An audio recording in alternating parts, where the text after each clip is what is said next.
আসসালামু আলাইকুম ওয়া রাহমাতুল্লাহি ওয়া বারাকাতুহু।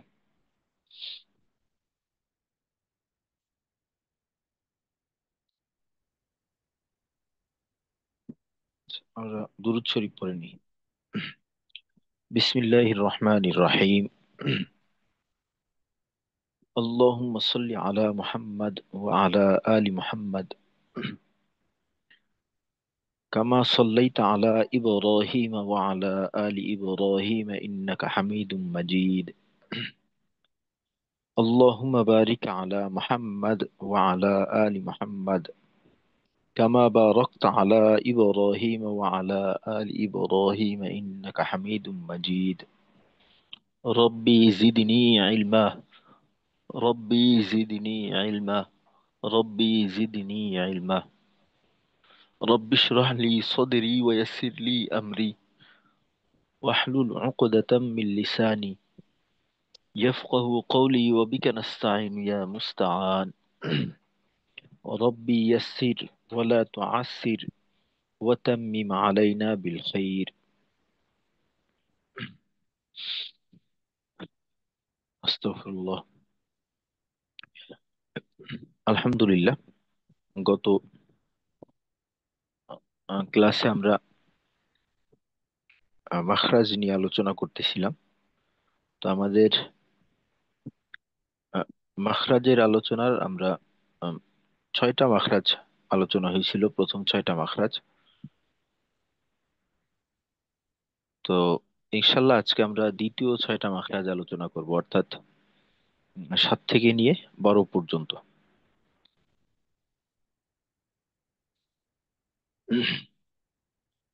আর মাখরাজের আলোচনার সাথে সাথে আমরা হরফের উচ্চারণ গুলাও মাখরাজ অনুযায়ী করার চেষ্টা করছি। তো গত ক্লাসে বলছিলাম যে আসলে আহ, দেখা যায় যে মাখরাজের সংখ্যা হলো মোট 17টা। প্রত্যেকটা হরফের উচ্চারণের ক্ষেত্রেই যে মাখরাজগত সমস্যা থাকে বিষয়টা এমন না, তবে প্রত্যেকেরই দেখা যায় নির্দিষ্ট কিছু কিছু মাখরাজে সমস্যা হয়। তা আমাদের এই আলোচনার মাধ্যমে যে কাজটা করতে হবে, যে আমাদের সমস্যাগুলো খুঁজে বের করতে হবে এবং যেখানে সমস্যা ওই সমস্যাটাকে আলাদাভাবে একটু সময় দিয়ে ওইটারে সংশোধনের চেষ্টা করতে হবে। তো এইখানে উম, মূল টার্গেট হইলো আমাদের মাখরাজের বিষয়বস্তুগুলো সম্পর্কে জানা এবং নিজের সমস্যা বের করে ওইটাকে মনে রাখা। ওই হরফটাকে বা ওই মাখরাজটাকে যখনই সামনে আসে বা আলাদাভাবে ওদের একটু চর্চার চেষ্টা করা। আর এর ভিতর দিয়ে যতটুকু আমাদের উচ্চারণের শুদ্ধতা আসে, এটা ভালো, আলহামদুলিল্লাহ। তো মূল টার্গেট কিন্তু থাকবে আমাদের সমস্যাগুলো বের করা। তো 6টা মাখরাজ, 1 থেকে 6 পর্যন্ত, যেখানে আমরা 11টা হরফ আমাদের চলে আসছে অলরেডি। তো সামনের দিকে যাওয়ার আগে, অর্থাৎ আজকের আলোচনা শুরু করার আগে আপনাদের থেকে একটু শুনতে চাচ্ছি। তো প্রথমে কে শোনাবেন মাখরাজ গুলা বলে বলে, তারপর হরকত দিয়ে তার উচ্চারণ গুলা।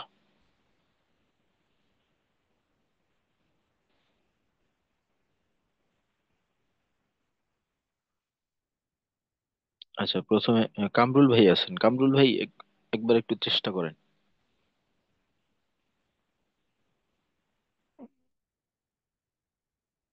সালাম আলাইকুম ওস্তাদ। ওয়ালাইকুম আসসালাম। জি, জি, ওস্তাদ, আরেকটা কথা বলতাম একটু ওস্তাদ। জি। তো ওস্তাদ, আমাকে গত ক্লাসে একটা দায়িত্ব দিয়েছিলেন যে ওয়ালিদ ভাইয়ের খোঁজটা নিতে। জি। যে ওয়ালিদ ভাই আসলে ওনাকে আমির করার পর থেকে আসলে ওনাকে পাওয়া যাচ্ছিল না, বলছিলেন খোঁজ নিতে। তো আমি আপনাকে মেসেজ দিয়েছিলাম। তো ওয়ালিদ ভাইয়ের সাথে আমার কথা হয়েছে। ওয়ালিদ ভাই তার ভার্সিটির চাপের কারণে সে জয়েন করতে পারতেছে না। ও, আমি, জি, জাজাকাল্লাহ খাইর, আলহামদুলিল্লাহ। আসলে আমি দেখতে পারিনি মেসেজ, হয়তো চোখে পড়েনি আর কি আমার। ওইটা আমাকে পার্সোনালি দিছিলেন না গ্রুপে দিছিলেন? না, পার্সোনালি দিচ্ছি, ও, পার্সোনালি দিচ্ছি। আচ্ছা, এইখানে, আচ্ছা, শোনা যাচ্ছে আমার কথা? জি জি উস্তাদ, শোনা যাচ্ছে। ও, হ্যাঁ উস্তাদকে আমি কি পড়া বলবো উস্তাদ? হ্যাঁ, একটু পড়া শোনাবেন। জি। আউযু বিল্লাহি মিনাশ শাইতানির রাজিম, বিসমিল্লাহির হরফের উচ্চারণের স্থানকে মাখরাজ বলে। আরবি হরফের মাখরাজ 17টি। 1 নম্বর মাখরাজ কণ্ঠনালী বা হলকের শুরু হতে হামজা, হা। তারপরে 2 নম্বর, হামজা জবর আ, হামজা জের ই, হামজা পেশ উ, আ, ই, উ। হা জবর হা, হা জের হি, হা পেশ হু, হা, হি, উ। 2 নম্বর মাখরাজ কণ্ঠনালী বা হলকের মাঝখান থেকে আইন, আর হচ্ছে হা। আইন জবর আ, আইন জের ই, আইন পেশ উ, আ, ই, উ। হা জবর হা, হা জের হি, হা পেশ হু, হা, হি, হু। তিন আচ্ছা নম্বর কামরুল মাখরাজ। ভাই, এই জি 2 নম্বর মাখরাজের ক্ষেত্রে কণ্ঠনালীর মাঝের চাপটাকে আরেকটু বাড়াইতে পারলে আরো সুন্দর হবে। জি ওস্তাদ, জি জি ওস্তাদ। যেমন ধরেন, অ, আহ, অ, ই, আহ, ও, যেহেতু আমাদের উচ্চারণগুলো একক রূপে হচ্ছে, তো এজন্য পরিমাণটাকে আরেকটু বাড়তি রাখা। জি ওস্তাদ। আহ, 2 নম্বর মাখরাজ হলকের কণ্ঠনালী বা হলকের মাঝখান থেকে উচ্চারিত হয়। আইন, আর হচ্ছে হা। আইন জবর আ, আইন জের ই, আইন পেশ উ, আ, ই, উ। হা জবর হা, হা জের হি, হা পেশ হু, হা, হি, হু। 3 নম্বর মাখরাজ হলকের শেষ ভাগ থেকে উচ্চারিত হয়। কইন, আচ্ছা হলো খ। কইন জবর ক, কইন জের কি, গইন পেশ গু, ক, কি, গু। খ জবর খ, খ জের খি, খ পেশ খু, খ, খি, খু। 4 নম্বর মাখরাজ জিহ্বার গোড়া তার উপরে তালুর সাথে লাগায় উচ্চারিত হয়। এটা হচ্ছে একটা অক্ষর, সেটা হচ্ছে কফ। কফ জবর ক, কফজের কি, কফ পেশ কু, ক, কি, কু। 5 নম্বর মাখরাজ জিহ্বার গোড়া আচ্ছা, থেকে। এইখানে কামরুল ভাই, জি ওস্তাদ। এই 4 নাম্বার এবং 5 নাম্বার একেবারে কাছাকাছি মাখরাজের অবস্থান। তো এইখানে তালুর যে বিষয়টা আছে, তো এইখানে কফের ক্ষেত্রে জিহ্বার গোড়া আমরা তালুর কোন অংশে লাগাবো? তালু কিন্তু আমাদের 2 ধরনের পাই আমরা, শক্ত জি। তালু, নরম তালু। তো কফের এটা ক্ষেত্রে, এটা যেটা কফের ক্ষেত্রে আমরা হচ্ছে নরম তালুর সাথে লাগাবো স্যার। জি, জি, জি, মাশাল্লাহ। আর কাফের ক্ষেত্রে শক্ত তালু। জি, সত্যি বলেন। জি স্যার, জি। জি স্যার। 5 নম্বর, বলবো কি? জি। 5 নম্বর মাখা জিহ্বার গোড়া হতে আগে বাড়ায় উপরে শক্ত তালুর সাথে লাগায় উচ্চারিত হবে কাফ। কাপ জবর কা, কাবজের কি, কাপ পেশ কু, কা, কি, কু। 6 নম্বর মাখরাজ জিহ্বার মধ্যখান তার বরাবর উপরে তালুর সাথে লাগায় উচ্চারিত হবে 3টি অক্ষর 6 নম্বর মাখরাজে। একটা হচ্ছে জিম, শিন, আর হচ্ছে ইয়া। জিম জবর যা, জিম জের জি, জিম পেশ জু, যা, জি, জু। আর শিন জবর সা, শিন জের শি, শিন পেশ সু, সা, শি, সু। ইয়া জবর ইয়া, ইয়া জের ই, ইয়া পেশ উ, ইয়া, আচ্ছা, ই, উ। আচ্ছা, ইয়া পেশ ইউ, ওই, ভুল হয়েছে, ইয়া পেশ যে, ইউ। জি, ইয়া পেশ ইউ, ইয়া জবর ইয়া, ইয়া জের ই, ইয়া পেশ ইউ, ইয়া, ই, ইউ।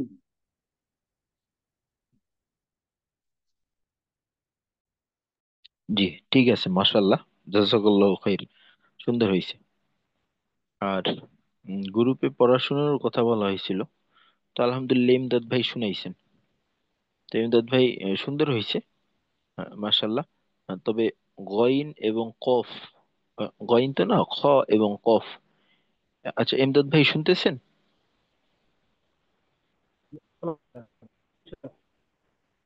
জি, ইমদাদ ভাই, গইনের ওই খ এবং কফ, এই 2টা হরফের জবরের উচ্চারণটা খ জবর খ যেন খা না হয়, আর পর কফ জবর ক। ওই মোটা হরফ তো, সদ্দ, ত, জ, গইন, খ, কফ, তারপর সাথে আছে র। তো এদের জবরের উচ্চারণটা আকারের মতো হয় না কিন্তু। তো এই জন্য এটাকে খ বলতে হবে, ক বলতে হবে, কফ জবর ক, যেন কা না হয়। তো এই দুইটা বিষয় খেয়াল করবেন। জি জি, জি, ইনশাআল্লাহ স্যার। জি শুক্রিয়া।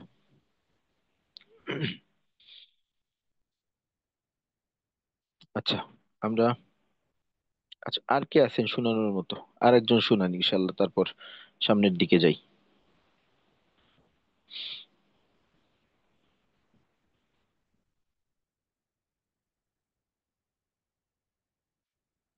আচ্ছা, রফিকুল ইসলাম ভাই, আপনি একবার একটু চেষ্টা করেন।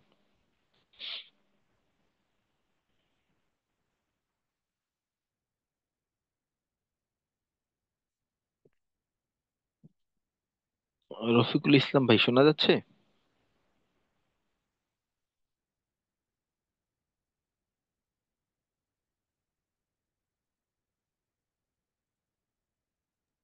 আচ্ছা। আসসালামু আলাইকুম। ওয়ালাইকুম আসসালাম রহমতুল্লাহ। হুজুর, বলতেছি আমি। জি। বিসমিল্লাহির রহমানির রহিম। হরফের উচ্চারণের স্থানকে মাখরাজ বলে। আরবিতে হরফ হলো 29টি, মাখরাজ 17টি। প্রথম মাখরাজ আচ্ছা, কণ্ঠনালী কণ্ঠন। আচ্ছা রফিকুল ইসলাম ভাই, ওই জি জি। মাখরাজের আলোচনার সময় ওই বলছিলাম যে আহ, বাকযন্ত্রের 5টা অংশের ব্যবহার হয়। তো ওই, বাকযন্ত্রের 5টা অংশের ব্যবহার করা হয়। একটা হলো কণ্ঠনালী, হলক, জি, জি, জিহ্বা জিহ্বা। আর দুই তিন নম্বরে নাম্বার হলো জিওবা। জি, 2টা ঠোঁট। জি, 4 নাম্বার হলো মুখের খালি জায়গা। জি। 5 নাম্বার হলো নাক বা নাসিকা। নাসিকামূল, জি ঠিক আছে, মাশাল্লাহ। তো আচ্ছা, কণ্ঠনালীর শুরু হইতে উচ্চারিত হয় প্রথম মাখরাজ হামজা, হা। কণ্ঠনালীর মাঝখান থেকে উচ্চারিত হয় দ্বিতীয় মাখরাজ আইন। আচ্ছা, সাথে সাথে উচ্চারণ গুলো একটু শুনেই ও দিবেন। আচ্ছা। আহ, হামজা জবর আ, হামজা জের ই, হামজা পেশ উ, আ ই উ। হা জবর হা, হাজের হি, হাফ পেশ হু, হা হি হু। কণ্ঠনালীর মাঝখান থেকে উচ্চারিত হয় দ্বিতীয় মাখরাজ আইন, হা। আইন জবর আ, আইনজের ই, আইন পেশ উ, আ ই উ। হা জবর হা, হাজের হি, হাফ পেশ হু, হা হি হু। আচ্ছা, এই কণ্ঠনালীর শেষ। এই দুইটা, এই দুইটা হরফের ক্ষেত্রে কি? আইন এবং হা, এই দুইটাই কিন্তু হলকে আরেকটু চাপ রাখা দরকার। হা অন্যথায় হা আইনটা অনেকটা হামজার মতো হয়ে যাওয়ার একটা সম্ভাবনা থাকে, আর হাটা হা গোল হার মতো হয়ে যাওয়ার। এটা চাপটা হয় অনেকটা এমন আইনের ক্ষেত্রে অ, আ, ই, হা রু, এমন। আ আর ই উ। হুম, আর হা হায়ের ক্ষেত্রে আরেকটু চাপ রেখে হা হা, হা সেই, হু, ই এমন। উ। জি, এইটা একটু, কণ্ঠনালীর এইটা শেষ একটু হইতে খেয়াল রাখবেন। উচ্চারিত। আচ্ছা, ওকে। জি, কণ্ঠনালীর শেষ হইতে উচ্চারিত হয় 3 নাম্বার মাখরাজ গয়ন, খ। গয়ন জবর গা, গঞ্জের গি, গয়ন পেশ গু, গা। আচ্ছা, গয়েন, গয়েন কিন্তু গা হবে না, গ হবে। গঞ্জবর গ, আচ্ছা, গঞ্জের এদের, ই। এদের আর কি, যে সমস্ত হরফের উচ্চারণটা আকারের মতো হয় না, এদের নামের ভিতরে কিন্তু এর একটা ইঙ্গিত আমরা পাই। যেমন আমরা এটার নাম কিন্তু গয়েন বলি, গাইন গয়ন। বলি না। জি তারপর জি। খ, ওর গয়ন। নাম হইল খ, খা জি, না। আকার হবে না। জি জি। জি, গঞ্জবর গ, গঞ্জের গি, গয়ন পেশ গু, গ ই গু। খ জবর খ, খজের কি, খ পেশ খু, খ কি খু। 4 নাম্বার মাখরাজ হলো জিহ্বার গোড়া থেকে নরম তালুর সাথে লাগাইয়া। কফ, কফ জবর কা, কফ জবর ক, কবজের কি, কফ পেশ কু, ক কি কু।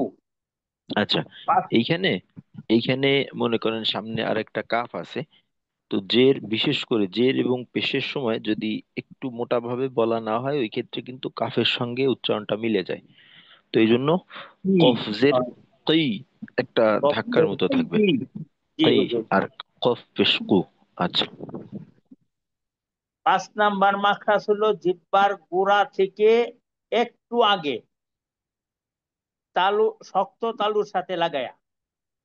কাপ, কাপ জবর কা, কাবজের কি, কাপ পেশ কু, কা কি কু।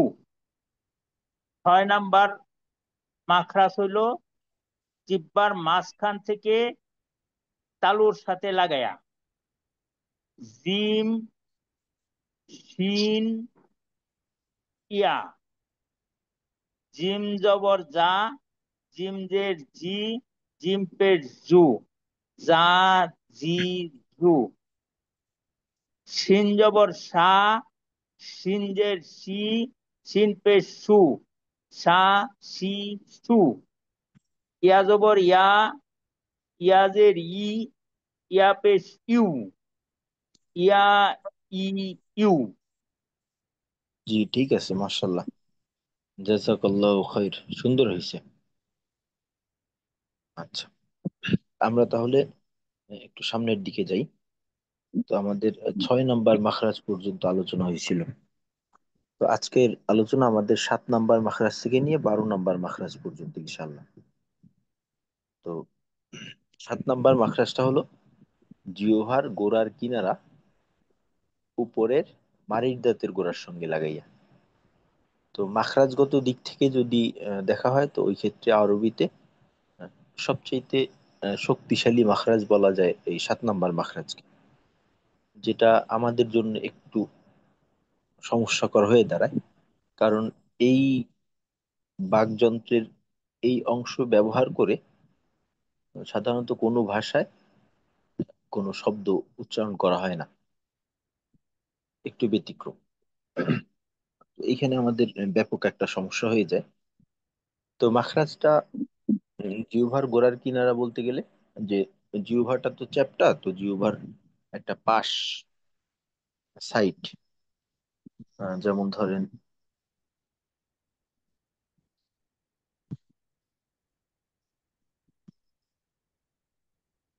জিহ্বাটাকে যদি আমরা এভাবে দেখি, তো কফ উচ্চারণ করার জন্য আমাদের প্রয়োজন হবে এই যে পাশটা। তো জিহ্বা যেহেতু চ্যাপ্টা, তো এক্ষেত্রে জিহ্বার দুইটা পাশ, ডান পাশ বাম পাশ, দদ উচ্চারণ করার জন্য আমাদের যে কোনো একটা সাইড যথেষ্ট।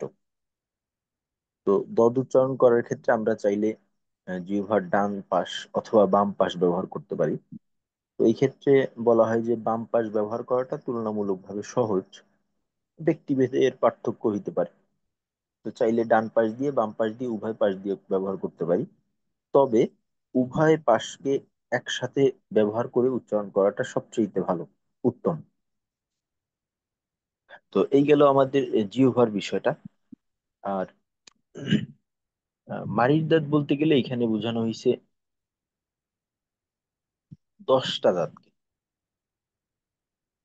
মারির দাঁত হইল উপরের ডান পাশে 5টা, উপরের বাম পাশে 5টা।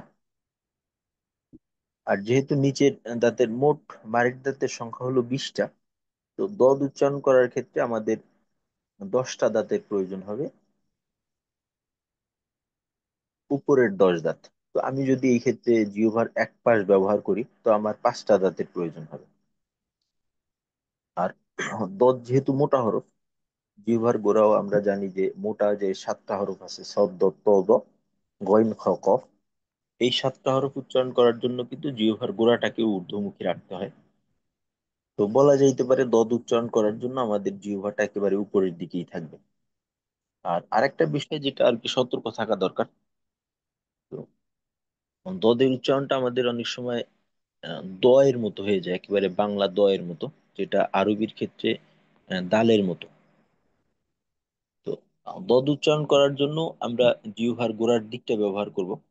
আর একটা বিষয়ে সতর্ক থাকতে হবে, যেন জিহ্বার আগাটা সামনের উপরের দুই দাঁতের গোড়ার সঙ্গে না লাগে। কারণ এইটা আলাদা একটা মাখরাজ, যেটা কিনা আরবি দালের মাখরাজ। দদের উচ্চারণ প্রক্রিয়াটা দদের মাখরাজেই রাখা, এটা যেন দালের মাখরাজে থেকে উচ্চারণটা না হয়, তখন কিন্তু দদ আর দালের মাঝে কোনো পার্থক্য থাকবে না। বিশেষ করে শুধুমাত্র জবরের উচ্চারণ ব্যতীত অন্য সমস্ত ক্ষেত্রে দেখা যাবে যে দদের উচ্চারণটা দালের মতো হয়ে যাচ্ছে। তো এটা আমাদের শব্দের গঠন নষ্ট করবে, আর অর্থ তো ঠিকই থাকবে না। তো দদের উচ্চারণটা আমরা এইভাবে করব: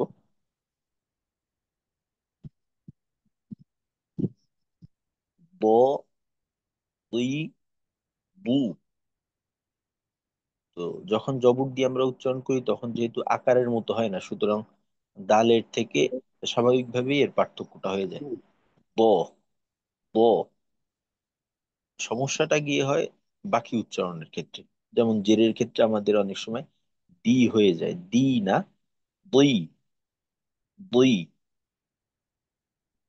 আর অনেক সময় দেখা যায় যে আমরা পার্থক্য করতে গিয়ে বা মোটা করতে গিয়ে ঠোঁট গোল করি। তো ঠোঁট আমরা জানি যে জবর এবং জেরের উচ্চারণের সময় ঠোঁটটাকে ছড়াই রেখে তারপর উচ্চারণ করতে হবে। শুধুমাত্র পেশের উচ্চারণে আমাদের ঠোঁট গোল হবে।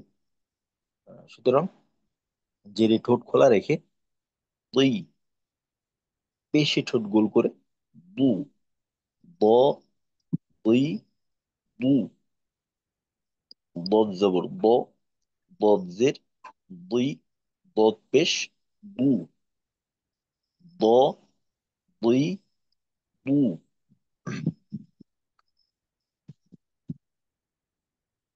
আচ্ছা, বদের উচ্চারণটা যেহেতু একটু মুশকিল ধরনের, আপনারা সবাই ইনশাল্লাহ একটু শোনানোর চেষ্টা করেন, আমরা তারপর সামনে যাই।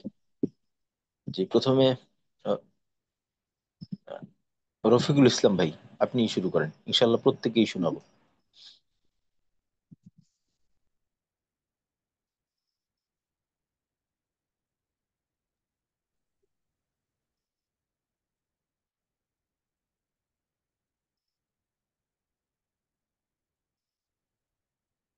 আচ্ছা, পাচ্ছি আসসালামু পাচ্ছি না। আলাইকুম। ওয়ালাইকুম আসসালাম। উস্তাদ, আমি একটু বলি। জি মাসুদ ভাই। দোয়া,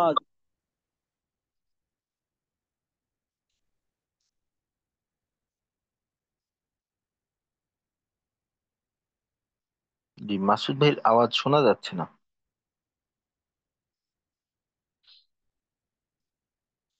মাসুদ ভাই আমার কথা শুনেন? দোয়া জবর দ, দোয়া জের জি দি, দোয়া বেশ। আমার এখানে একটু নেটে ডিস্টার্ব, আমি রানিং আছি তো গাড়িতে, এই জন্য জি, আমি এখন শোনাবো, আমার এখন শোনাবো। হ্যাঁ, দোয়া জবর দ, দোয়া পেশ দু, দোয়া জের দি, দোয়া দি, দু। জি, মাশাল্লাহ মাসুদ ভাই, ভালো হয়েছে। মোটার পরিমাণটা আর একটু বেশি এটা থাকতে অনেক পারে। সমস্যা হয় ওস্তাদ আমার এটা। জি জি, আপনার আলহামদুলিল্লাহ, তারপরেও যতটুকু হয়েছে পার্থক্যের জন্য যথেষ্ট। বাকি আপনার আরেকটু মোটা হবে আর কি, বিশেষ করে জের এবং পেশের সময়। দই, দি, দই, দি, দি। বু। জি, আচ্ছা ঠিক আছে। তারপর এমদাদ ভাই। আসসালামু আলাইকুম স্যার। ওয়ালাইকুম আসসালাম। প্রথম মাখরাজ, জিহ্বার গোড়ার কিনারা উপরের মাটি দাঁতের গোড়ার এক পাশ অথবা উভয় পাশের সঙ্গে লাগাইয়ে উচ্চারিত হয়। দদ, দদ জবর দ, দদ জের দি, দদ পেশ দু, দ, দি, দু। জি মাশাল্লাহ। জেরের উচ্চারণটা আরেকটু মোটা করতে পারলে পার্থক্যটা একেবারে স্পষ্ট হয়ে যায়। দই, যেমন আর, দই, আরদি, রাদিয়াল্লাহু ওয়া রাদিয়া, এরকম। জিও সব উচ্চারণ। আচ্ছা ঠিক আছে, মাশাল্লাহ। তারপর আহ, সাব্বির ভাই, আপনি একটু শুনান।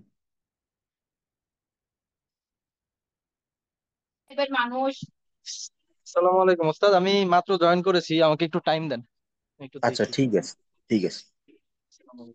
তারপর কামরুল ভাই। জি উস্তাদ। আহ, মাখরাজটা বলবো না, শুধু উচ্চারণ উচ্চারণ ব্যবস্থা। শুধু উচ্চারণটা বললেই হবে, মাখরাজ শুধু তো উচ্চারণ। দেখা যাচ্ছে। দত, দত জবর দ, দজের দি, দত পেশ দো, দ, দি, দো। আচ্ছা, আহ, এইখানে দালের থেকে একটু দূরে নেওয়া দরকার। আমরা যখন হারাকাতের উচ্চারণ করছিলাম তখন তো এরা পাশাপাশি আসছিল, তো ওইটাকে আর একটু পাশাপাশি রেখে তারপর, যেমন ধরেন দালের উচ্চারণটা হয় দাদিদু, দাদিদু, দদ, দ, দুই, দু, দ, দুই, দু, দাদিদু, দ, দুই, দু। তো এই পার্থক্যটাকে স্পষ্ট করতে হবে। আর দদের মাখরাজ যেহেতু আমরা চাইলে স্পর্শ করতে পারি, তো এটাকে প্রয়োজনে স্পর্শ করে তারপর অনুভূতিটাকে জাগ্রত করা,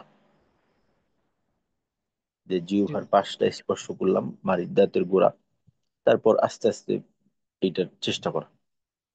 জি ঠিক আছে, শুক্রিয়া, জাজাকাল্লাহ খাইর। তারপর সাইদ ভাই আছেন, সাইদ ভাই একটু চেষ্টা কর। হ্যাঁ, আসসালামু আলাইকুম হুজুর। ওয়ালাইকুম আসসালাম। হ্যাঁ, আমি জাস্ট উচ্চারণটা করি। জি, আহ, দোয়া, দোয়াত জবর দোয়া, দোয়াত যে দি, দোয়াত পেশ দু, দোয়া দি দু। জি, মাশাল্লাহ, পার্থক্যটা বোঝা গেছে, তবে আরো মোটা করা যায় একটু যে মোটা করা। বিশেষটা। আর ওকে ওকে। আরেকটা বিষয়, জবরের সময় উচ্চারণটা দোয়া না হয়ে দ, দোয়া, উচ্চারণটা দোয়া, সোজা রাখা, হ্যাঁ, যেন দোয়া, দুই ইয়া, অংশে না হয়। দ, দোয়া, দশ জবর দ।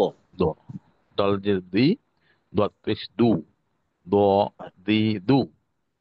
জি ঠিক আছে, মাশাল্লাহ। তারপর মাহিম ভাই।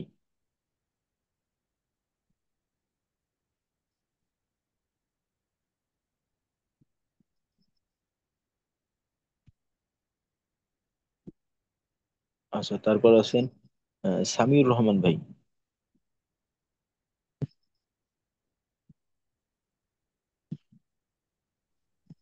সালাম আলাইকুম। ওয়ালাইকুম আসসালাম। তোর উচ্চারণটা করতেছি। জি, জি, শুধু উচ্চারণটা করলেন। বজ্রবর, বজ্রবর ব, বজ্রের বুই, বত্তেশ গু, ব, দুই, দু। জি, মাশাল্লাহ সামিউর রহমান ভাই, ভালো হয়েছে, মাশাল্লাহ। জেদ পেশ সালাম আলাইকুম। আসলে, ওয়ালাইকুম আসসালাম। আমাদের বিষয়টা কি যে আমরা ওই এককভাবে উচ্চারণের সময় আমাদের দেখা গেল যে উচ্চারণটা ঠিক আছে, কিন্তু একক উচ্চারণে পরিমাণটা যথেষ্ট না, আরেকটু বাড়াই করা দরকার। তো এককভাবে করলে আমরা আরো ওই যেটা গত ক্লাসে বলছিলাম যে একটু বাড়াবাড়ির সাথে করা, বাড়াবাড়ির অভ্যাস করে করা, এইভাবে করলে দেখা যাবে যে পরবর্তীতে আমরা পরিমাণ ঠিক পাবো। আচ্ছা ঠিক আছে, মাশাল্লাহ। আসসালামু আলাইকুম ওস্তাদ, আমি বলবো এখন। জি সাব্বির ভাই, ওয়ালাইকুম ও, আসসালাম। যে আমি উচ্চারণটা বলছি। জি, দত জবর দ, দজ্জের দি, দত পেশ দু, দ দি দু। জি, মাশাল্লাহ। সাব্বির ভাই, জের পেশে কিন্তু উচ্চারণটাকে পার্থক্য করা দরকার, প্রাথমিক পর্যায়ে অন্তত, যেন দালের মতো না শোনা যায়। তো যেমন ধরেন দি না হয়ে দুই, দুই, দি, দজের দি, দুই। দি। তো দালের মাখরাজও আজকে আমাদের আলোচনায় চলে আসবে। তো এখানে একটা হলো দি, আর একটা হলো দি, দুই, দুই, জি উস্তাদ। উচ্চারণটা ভিতর থেকে। তো এটাকে আচ্ছা, আর কি নোট করে রাখতে হবে এটাই। আচ্ছা, আসসালামু ঠিক আলাইকুম। আছে। ওয়ালাইকুম আসসালাম রহমতুল্লাহ। জি, আলহামদুলিল্লাহ। তো দদের মাখরাজটা যেটা বললাম, আসলে এখানে আমাদের একটু সমস্যা থাকলেও হতাশার কিছু নেই, কারণ এটা আসলেই একটু কঠিন জিনিস। তারপর আসে আমাদের সামনের যে মাখরাজগুলি আছে, বেশিরভাগই আমাদের পরিচিত জায়গা, অর্থাৎ এই জায়গার ব্যবহারটা আমরা বাংলার ক্ষেত্রে করে থাকি, বা কোনো কোনো ক্ষেত্রে দেখা যায় একেবারে হুবহু এর কাছাকাছি সাদৃশ্যপূর্ণ উচ্চারণ আমরা বাংলায় করি। যেমনটা কিনা এখানে 8 নাম্বার মাখরাজ, জিহ্বার আগার কিনারা সামনের উপরের দাঁতের আহ, মাড়ির সঙ্গে লাগাইয়া। তো এখানে মাড়ি বলতে বোঝানো হয়েছে যে দাঁতের সীমানার উপরের যে তালু, দাঁতের গোড়া সংলগ্ন জায়গা আর কি। তো এইটা হলো লামের মাখরাজ। তো এইটা আমাদের জন্য সমস্যাকর না, বলা যেতে পারে যে আমাদের একেবারে নিজস্ব জায়গা। তবে এখানে যদি একটু বিষয়টা ডিটেলসে জানতে চাই, তো এই ক্ষেত্রে হলো আহ, এখানে সামনের উপরের দাঁত বলতে গেলে আমাদেরকে ওই দাঁতের সংখ্যাও এখানে মার্ক করে দেখানো হয়েছে, যে 4টা দাঁত, ডান দিকে 4টা দাঁত, বাম দিকে 4টা দাঁত, এই জায়গার এই দাঁতের গোড়া সংলগ্ন জায়গা। তো লামের ক্ষেত্রেও আসলে আমরা যে কোনো এক সাইডের ব্যবহার করতে পারি, বা স্বাভাবিকভাবেও করতে পারি। তো এখানে আসলে আমাদের মাখরাজগত কোনো সমস্যা হয় না বললেই চলে। তবে এখানে একটু বিষয় সতর্ক থাকে, অনেকে দেখা যায় অভ্যাসগত কারণে বাংলা লয়ের উচ্চারণটা জিহ্বাটাকে দাঁতের সঙ্গে লাগাই তারপর করে করে আর কি। তো লামের উচ্চারণটা আসলে দাঁতের সঙ্গে স্পর্শ করব না, দাঁতের গোড়া সংলগ্ন উপরের জায়গাটা ব্যবহার করে লামের উচ্চারণটা হবে লাম জবর লা, লাম জের লি, লাম পেশ লু, লা, লি, লু। জিহ্বার আগার কিনারা উপরের সামনের উপরের দাঁতের মাড়ির সঙ্গে লাগাইয়া লা, লি, লু। তারপর এই ধারাবাহিকভাবে যে 3টা মাখরাজ আসছে, 8, 9, 10, এই 3টা মাখরাজকে আসলে একটা করলেও সমস্যা হইতো না, কারণ এই 3টা মাখরাজের পার্থক্যটা খুবই কম। জিম শিন ইয়া অর্থাৎ 6 নাম্বার মাখরাজের 3 হরফের মাঝে যে পার্থক্য ছিল জায়গার, এই 3টা মাখরাজের ক্ষেত্রে পার্থক্যটা তার থেকেও কম। তো এই জন্য কোনো কোনো তাজবিদের কিতাবের মাঝে এই 3টা মাখরাজকে আলাদাভাবে উল্লেখ না করে একসাথে উল্লেখ করা হয়েছে, একই মাখরাজের অন্তর্ভুক্ত করা হয়েছে 3টা হরফকে। আর নুনের মাখরাজ এখানে একটু আলাদা করে বলা হয়েছে, এই যে জিহ্বার আগা তার বরাবর উপরের তালুর সঙ্গে লাগাইয়া, যেমন না, নি, নু। আর লাম আর নুনের পার্থক্য বলতে গেলে এখানে আহ, এই লামের ক্ষেত্রে যতটুক জায়গা ব্যবহার করা হইতো, নুনের ক্ষেত্রে ওইটা একটু কম। আহ, তো নুনের উচ্চারণটা নুন জবর না, নুন জের নি, নুন পেশ নু, না, নি, নু। জিহ্বার আগা তার বরাবর উপরের তালুর সঙ্গে লাগাইয়া না, নি, নু। 10 নম্বর মাখরাজ, জিহ্বার আগার পিঠ তার বরাবর উপরের তালুর সঙ্গে লাগাইয়া। তো উচ্চারণটা হবে র জবর র, র জের রি, র পেশ রু, র, রি, রু। এইখানে একটা বিষয় ক্লিয়ার হওয়া দরকার, এই পিঠ বলতে গেলে কিন্তু আসলে জিহ্বার আগার নিচের দিকটাকে বোঝানো হয়নি, বরং এখানে জিহ্বার আগার পিঠ বলতে জিহ্বার আগার উপরের দিকটাকে বোঝানো হয়েছে। অনেকে বলে যে উল্টা পিঠ। তো উল্টা পিঠ বলতে গেলে নিচের দিকটা বুঝি আমরা অনেক সময়। তো লামের উচ্চারণে আদৌ নিচের দিকটা ব্যবহার করা হবে না, বরং স্বাভাবিকভাবে জিহ্বার আগার পিঠটা ব্যবহার করা হবে। তো এইখানে যদি একটু স্পষ্ট করতে চাই, তো ওই ক্ষেত্রে যেটা হবে যে এইটাকে যদি জিহ্বা ধরা হয়, তো এক্ষেত্রে লাম উচ্চারণ করার জন্য আমরা লাম বা নুন উচ্চারণ করার জন্য একেবারে জিহ্বার এই অংশটাকে ব্যবহার করব, একেবারে জিহ্বার আগার দিকের অংশটা। আর র উচ্চারণ করার জন্য আমরা জিহ্বার এই অংশটাকে ব্যবহার করব, এই অংশটা। তো উচ্চারণটা হবে র জবর র, র জের রি, র পেশ রু, র রি রু। আর র শর্ত সাপেক্ষে কখনো কখনো মোটা হয়, তো এই আলোচনা আমাদের সামনে আসবে ইনশাল্লাহ। তো আপাতত এতটুকু মনে রাখলে হবে যে জবর এবং পেশের সাহায্যে যখন র উচ্চারণ করা হয় ওই ক্ষেত্রে র মোটা করতে হয়। তো এখানে র জের পাতলা, রি, র পেশ রু, যেন একেবারে পাতলা রু না হয়, রু না, রু, র রি রু। তো এই তিনটা হরফের ক্ষেত্রে আমাদের মাখরাজগত সমস্যা অন্তত হবে না আশা করি ইনশাল্লাহ। তারপর 11 নম্বর মাখরাজ। তো 11 নম্বর মাখরাজটাও আসলে স্থানগত দিক থেকে আমাদের পরিচিত, আমরা বাংলাতে এই জায়গার ব্যবহারটা করে থাকি।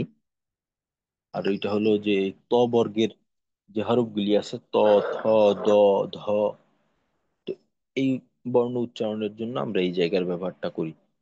আর তা হলো জিহ্বার আগা সামনের উপরের দুই দাঁতের গোড়ার সঙ্গে লাগাইয়া ত, দাল, তা। তো এই দুই তিন হরফের মাঝে আমাদের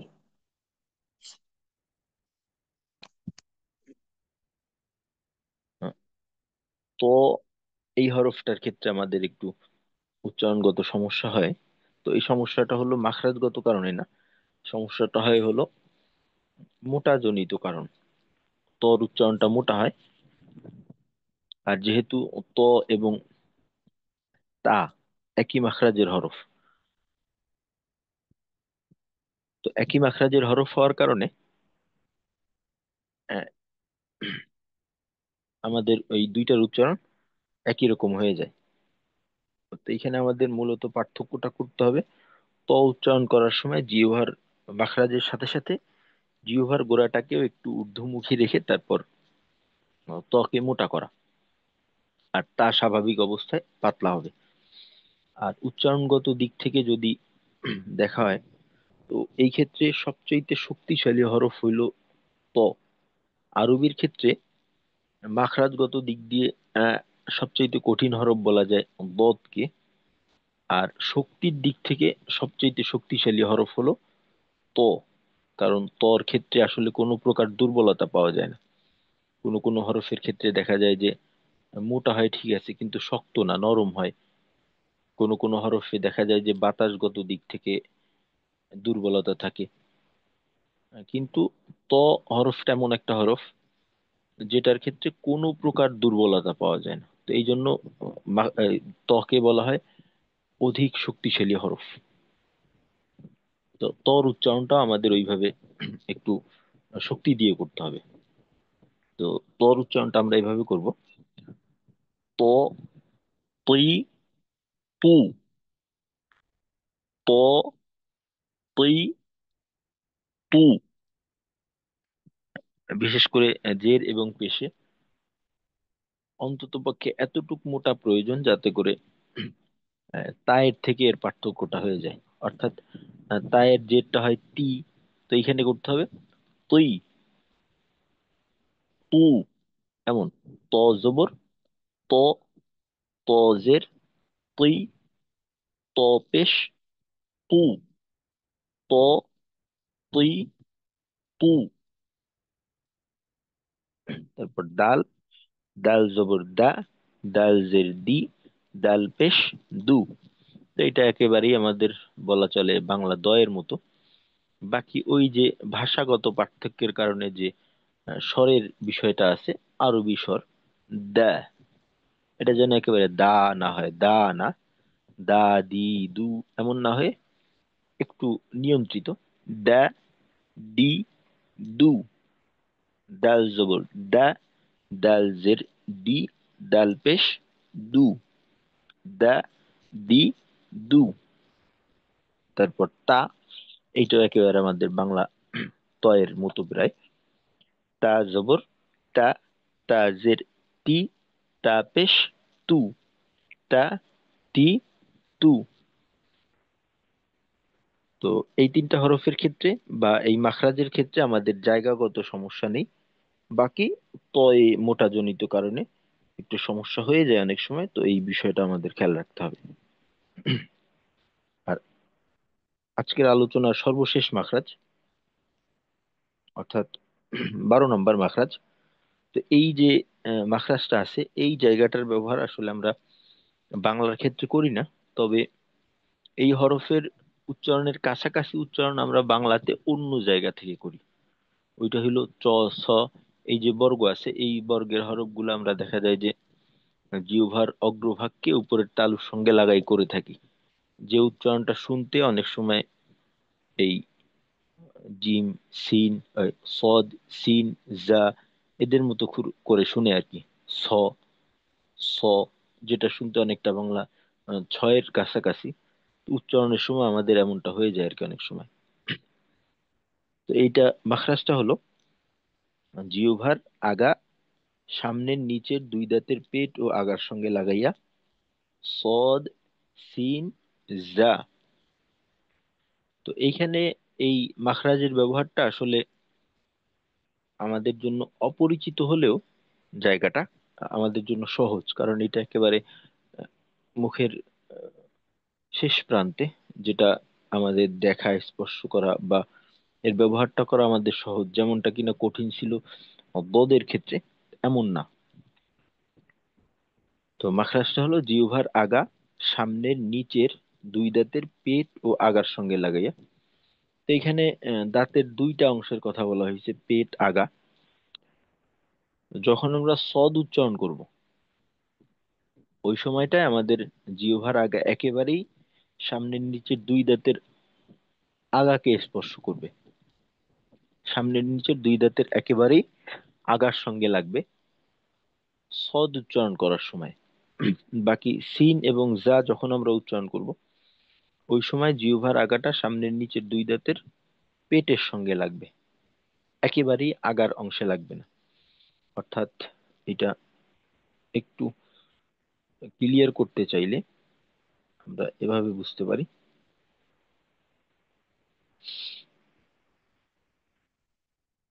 এইটা যদি দাঁত হয়, তো এক্ষেত্রে সদের উচ্চারণ যখন আমরা করব তখন আমাদের জিহ্বাটা একেবারেই এই আগার অংশে লাগবে, এই অংশে।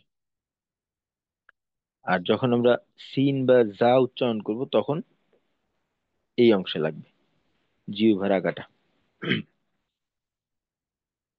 তো সদের উচ্চারণটা হবে সদ জবর স, সদ জের সই, সদ পেশ সু, স, সই, সু। আমরা যখন হারাকাতের উচ্চারণ করছিলাম তখন আমি বলছিলাম একটা কথা, যে সদের উচ্চারণ আমরা যখন করব অবশ্যই উপরের দাঁতকে নিচের দাঁতের থেকে আলাদা রাখতে হবে, উপরের দাঁতকে নিচের দাঁত থেকে আলাদা রাখতে হবে। এর কারণ হলো যেহেতু সদের উচ্চারণে আমরা জিহ্বার আগাকে সামনের নিচের দুই দাঁতের আগার সঙ্গে লাগাই, তো এই অবস্থাতে যদি উপরের দাঁতকে নিচের দাঁতের সঙ্গে লাগাই তো তখন জিহ্বার আগার স্পর্শ সামনের উপরের দুই দাঁতের আগার সঙ্গেও হয়ে যায়। তো এই ক্ষেত্রে আমাদের জন্য একটা সমস্যার কারণ হয়ে দাঁড়াবে। তো এই জন্য জিহ্বার আগাকে ওই উপরের দাঁতকে নিচের দাঁতের থেকে আলাদা রাখবো। বাকি সিন এবং জায়ের উচ্চারণের সময় আমরা চাইলে উপরের দাঁতকে নিচের দাঁতের সঙ্গে লাগাইতে পারি, কোনো সমস্যা হবে না। তো সদের উচ্চারণটা আবার করি। সদ জবর স, সদ জের সই, সদ পেশ সু, স, সই, সু। সিন জবর সা, সিন জের সি, সিন পেশ সু, সা, সি, সু।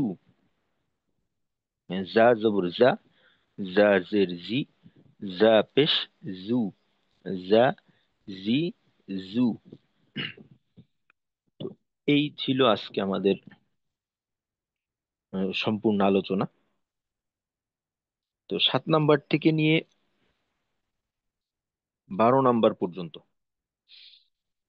এই 6টা মাখরাজের ভিতরে আমরা 2টা মাখরাজ এমন পাইছি যে 2টা মাখরাজের ক্ষেত্রে আমাদের উচ্চারণের সময় মাখরাজগত সমস্যা হওয়ার সম্ভাবনা থাকে বা হয়ে থাকে। আর বাকি যে 4টা মাখরাজ 8, 9, 10, 11, এই 4টা মাখরাজের হরফ উচ্চারণের সময় আমাদের কারো ক্ষেত্রেই বলা চলে যে, অন্তত বাঙালির ক্ষেত্রে, মাখরাজগত সমস্যা হওয়ার কথা না। তো আমাদের এই 2টা মাখরাজের ক্ষেত্রে একটু সতর্ক থাকতে হবে। অর্থাৎ 7 নাম্বার মাখরাজ জিহ্বার গোড়ার কিনারা উপরের মাড়ির দাঁতের গোড়ার সঙ্গে লাগাইয়া বদ। আর 12 নম্বর মাখরাজ জিহ্বার আগা সামনের নিচের 2 দাঁতের পেট ও আগার সঙ্গে লাগাইয়া সদ, সিন, জা। আচ্ছা, এবার আপনারা একজন একটু ইনশাল্লাহ 8 নাম্বার থেকে নিয়ে 12 নাম্বার পর্যন্ত মাখরাজ গুলো শোনাবেন এবং একটু উচ্চারণ করবেন। কে পারবেন?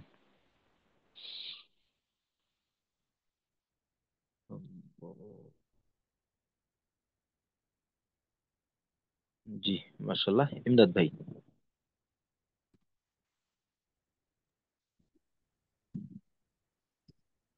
যে 8 নাম্বার মাত্রা থেকে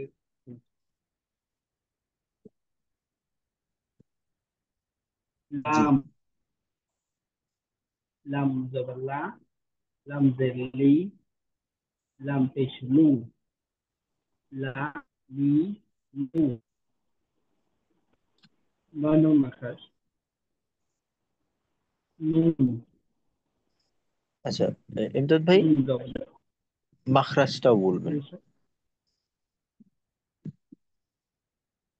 নুন, মাখরাজটা কি, মাখরাজটাও বলবেন, উচ্চারণের সাথে সাথে মাখরাজটা। জি- 9 নম্বর মাত্রা জিহ্বার আগা তার বড় করে ফাংশন লাগাইয়ে উচ্চারিত হয়। নুন, নুন জবর না, নুন জের নি, নুন পেশ নু। 10 নম্বর মাখরাজ জিহ্বার আগার পিঠ তার বরাবর উপরে তার সঙ্গে লাগাইয়ে উচ্চারিত হয়। র, র জবর রা, র জের রি, র পেশ রু, রা, রি, রু। আচ্ছা, রা বলা যাবে না কিন্তু। র, রি, রু। জি, 11 নম্বর মাখরাজ জিহ্বার আগা সামনের উপরের 2 দাঁতের গোড়ার সঙ্গে লাগাই উচ্চারিত হয়। ত, ডাল, তা, ত জবর তা, ত জবর ত, ত জের তি, ত পেশ তু, ত, তি, তু। জি। ডাল, এখানে জেরে আর পেশে দালের থেকে পার্থক্য করার, তায়ের থেকে পার্থক্য হয় এই পরিমাণ মোটা অন্তত আমাদের করতে হবে। তজের তৈ, ত, এরকম। তি, ত্রি, ত জের তি, ত জবর ত, ত জের তি, ত পেশ তু, ত, তি, তু। ডাল, ডাল জবর দা, ডাল জেরি, দু, দা, দি, তু। তা, তা জবর তা, তা লি, তা পেশ তু, তা, তি, টু।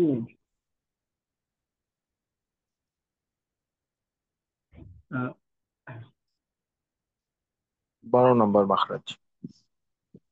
12 নম্বর মাখরাজ। জিহ্বার আগার সামনের উপরে দুই দাঁতের আগার সঙ্গে লাগাইয়া উচ্চারিত হয়।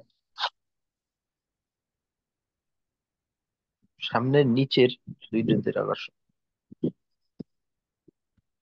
মাখরাজটা আরেকবার বলবেন। জিহ্বার আগার নিচে দুই দাঁতের পেটও আগার সঙ্গে লাগাই উচ্চারিত হয়। জি। যে মাখরাজ গুলো হচ্ছে যা, সি, সদ।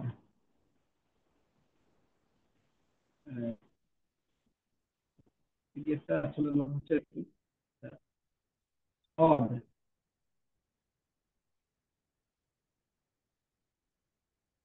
সদ জবর সা, সদ জবর স, সদ জের সি, সদ পেশ সু, স, সি, সু, তিন, তিন জবর সা, তিন জের সি, তিন পেশ সু, আচ্ছা, সা, শিন হয়ে গেল সি, না এমদাদ ভাই, সা। শিনের হ্যাঁ, মতো হয়ে গেল কেন? সা, সি, সু। আমি সা, সি, সা, সি, সু, তিন, তিন জবর সা, তিন জের সি, তিন পেশ সু, সা, সি, সু।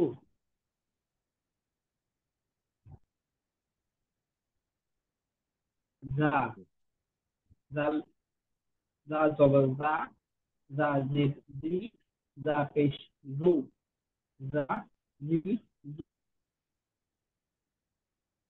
আচ্ছা, ঠিক আছে, মার্শাল্লাহ, জাযাকাল্লাহু খাইর, ঠিক আছে। তো এই ছিল আমাদের আজকের পড়া। তো ইনশাল্লাহ আমরা আমাদের সমস্যাগুলোকে চিহ্নিত করে তারপর ওইভাবে ইনশাল্লাহ চেষ্টা করব। আর গ্রুপে ইনশাল্লাহ পড়া শোনাবো আমরা সবাই, কারণ ক্লাসে শুনতে গেলে আমাদের সময়ের সাথে পারি না। তো এই জন্য গ্রুপে শুনাই দেবো ইনশাল্লাহ। আর আজকের পড়ার বিষয়ে আমাদের কোনো কিছু অস্পষ্ট রয়ে গেল কিনা?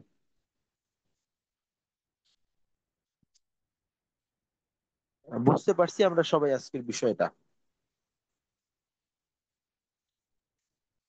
হ্যাঁ, ইনশাল্লাহ বোঝা গেছে হুজুর, খুব বোঝা গেছে, অনেক সুন্দর বুঝতে পারছি আজকে। জি, জাযাকাল্লাহু খাইর, আলহামদুলিল্লাহ। আচ্ছা, তো আজকে তাহলে আমাদের এতটুকু থাক। আসসালামু আলাইকুম ওয়া রাহমাতুল্লাহি ওয়া বারাকাতুহু। সুবহানাল্লাহি ওয়া ওয়ালাইকুম বিহামদিহি, আসসালাম রহমতুল্লাহ। সুবহানাকাল্লাহুম্মা ওয়া বিহামদিকা, আশহাদু আল্লা ইলাহা ইল্লা আনতা, আস্তাগফিরুকা ওয়া আতুবু ইলাইক। আল্লাহ।